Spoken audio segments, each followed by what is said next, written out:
George is responsible for the implementation of the White House Initiative on Asian American and Pacific Islanders, as well as MBDA, Asian American Advocacy Program.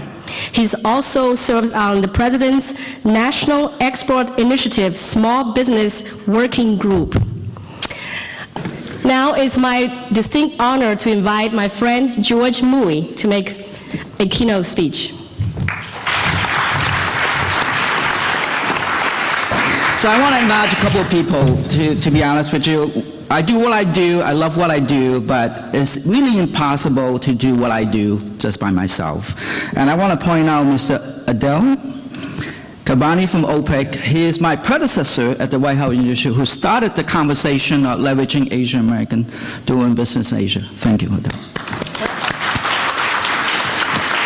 And I do have the distinct honor of working for my friend Albert Shen. He's been a great advocate for Asian American in a agency who is responsible for all minority groups. You know, sometimes it's very challenging for Asian American to be talking about Asian American issue when we're responsible for all.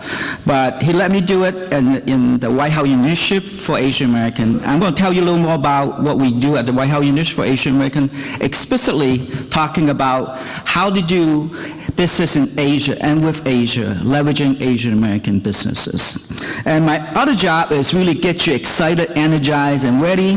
May want me to remind you there's 4 more panels, and there's a final exam. So I don't have any slides. And is Peter still here?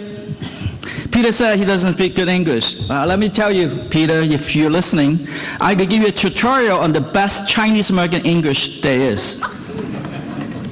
My friend Henry knows what I mean by Chinese American English. And hopefully you understand what I'm about to tell you. If you don't, that means I will be speaking some Chinese in there. Yeah, I know. That didn't work. So the White House Initiative is really here to help Asian Americans to gain access to the full service of the federal government. And for that, what I meant is that we actually have a full set of government services that is not being utilized for all Asian Americans today. And we focus on really 4 major areas: immigration, healthcare, education, and business and economic development. I personally focus on the business portfolio. And today I'm going to share with you some of the activity and also our next step. I don't think I have to explain to this group why it's important for America to be doing business in Asia and with Asia, for leveraging foreign direct investments to create jobs in America. But I will tell you what we are doing to help facilitate this process. First of all, we as a initiative, we go around the country talking to Asian American business leaders. Personally, I have attended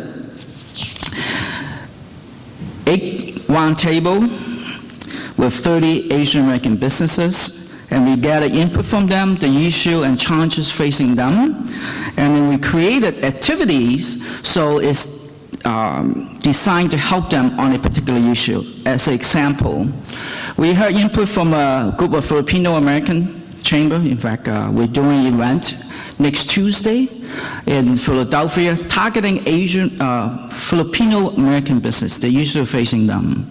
And we'll take that across the country. We're going to expand that to cover other ethnic groups, and also we're going to expand it to include other Americans.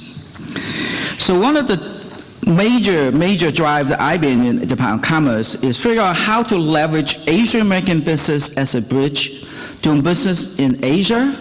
And that goes to not only themselves, looking for customer, also working with Fortune 500 companies to be their liaison as a business, not as an employee, to form partnership with Asian countries. I think that in itself is a major accomplishment if you could consider leveraging Asian American business in your globalization. I also have created a concept of leveraging Asian American in our trade promotion. The concept is pretty simple. As an example, we have a Chinese American business in China today with our secretary. We want to leverage her relationship and what she learned in our trade promotion so that we could create what I call a follow-on trade mission to bring Asian American and other Americans after this major trade missions. In closing, I want to share with you some of the work that's coming up. We have designed a few programs in addition to Asian American do business in Asia.